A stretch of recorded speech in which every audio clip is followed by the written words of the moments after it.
Hey everybody, good morning, and thanks for getting up early and coming out with us this morning on this hike. I think it's going to be a whole lot of fun.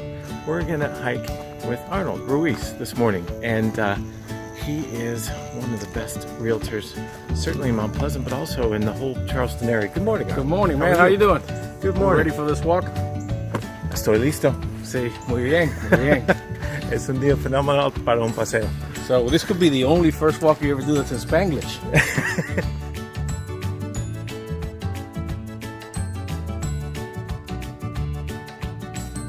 How long have you lived down here? I've been in Charleston going on 16 years now. Wow, that's great. Yeah, I got married in Miami. Yep. And soon after, I came here to visit a friend of mine. Yeah. That was going to be opening up this new Publix right here in Park West. Oh, yeah.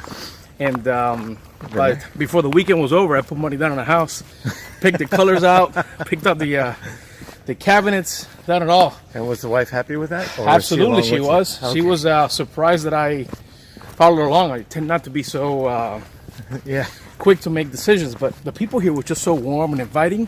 And now this is home. Yeah. You didn't leave Miami because of your say hello to my little friend? No. Do you work now with a lot of investors or mostly, just homeowners? You got to balance it out. Yeah. I think that there's particular needs that investors have. Yep. So they require some prompt responses. They require some in-depth analysis of the property and property income and actual resale value. Whereas with a homeowner that's going to buy the home, maybe doesn't need that. So you have to balance out your needs load, I guess. So I think it's even. Oftentimes one requires more than the other, and that's okay. So with investors, they're all different. Some of them may be looking for a buy and hold strategy. Another one may be looking to buy and flip. Sure. And so it comes down to how long will it take you to flip and how much are you going to spend. It's a numbers game, and generally they know that part of the business. Yeah. What they don't know is how to find the properties. Right. Well, that's where you come in. So that's where it makes a good team. Yeah. That's where every investor needs a good team around them. Whatever you're investing in, you got to have the right team. Yeah, and I got a lot of feelers out there. I work with a lot of wholesalers that find the deals. Yep. And then present them to me before they present them to anybody else. Oh, bird dogs. And and I work a lot with properties that are tax sales. Okay. And auctions at the courthouse. Yeah. So there's a deal out there for everybody. There's a number for every deal. That is true. All we got to do is be match up one with the other.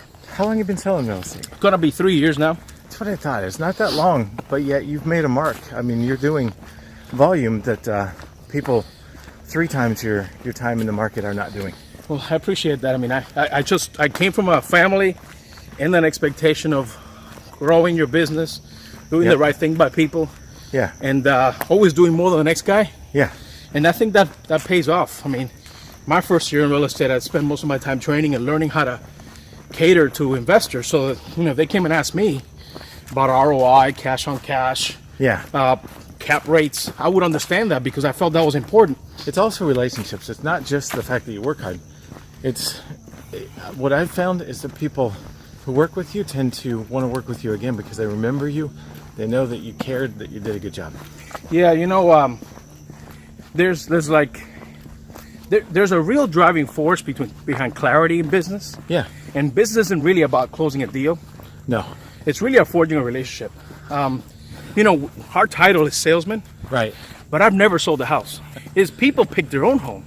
Yes. All you advise them is how to move forward with the negotiation, how to write the contract. And each home may have a different requirement as far as the best way to approach, the negotiation and the repair request. But at the end of the day, you're not telling anybody which house to buy. So you're more of a trusted advisor than a trusted advisor, concierge, man. I picked up checks, delivered checks. Yeah. Been present for inspections. Been able to translate sometimes have you crawled into transactions. A crawl space? I have, but I choose not to. Who do I give business to? Yeah. The guy who calls me back same day. I mean, that's how you do it. I live on that phone. It's glued to my ear. When you end a transaction and it's all done and people are getting the keys at the closing table, you're eating chocolate at the attorney's closing table, how do you know that you're satisfied that you've done everything you can to make that the best you can? Right. Well, I mean, it really happens way before then. I mean, you look at the inspection reports, you look at the condition of the home, you negotiate as much as you can Yep. for your buyer. If they really cannot afford to buy the appliances, let's work that into the deal. Yeah. If they really cannot afford to make any repairs for the next 6 months, Yeah. let's work into the home warranty. Make sure that they got the most expensive home warranty possible Yeah. to ensure nothing out of pocket. Those are the things that says. And then, you know, really the deal's not done after everything gets signed. Like Right. 45 days later, you got to follow up with them, make sure they apply for their 4%. Because if you They don't apply forget, for that, all of a exactly. sudden, Your you can't afford the home anymore. tax bill triple. It triples your tax bill. Yeah. And I think somebody even asked me one time if I make a commission on that because I was so persistent with them. Hey, did you do it yet? No. Well, I'm going to call you in 2 weeks. No, I make a a referral on that because I did the right by you. Yeah, so no, we don't get nothing for it, but we know that that is a big deal.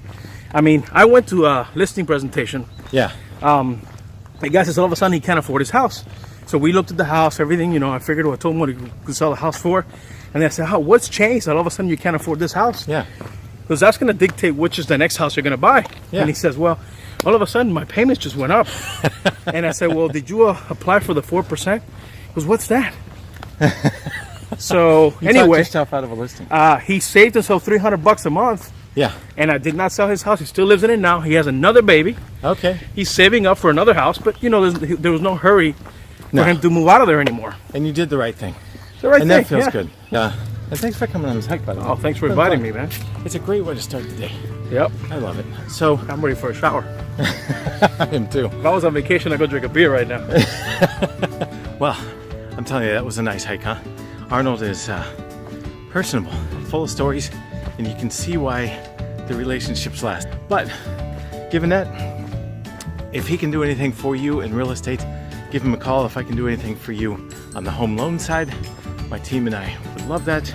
So enjoy. We did 1.7 miles plus a little bit, so probably almost 2 miles today.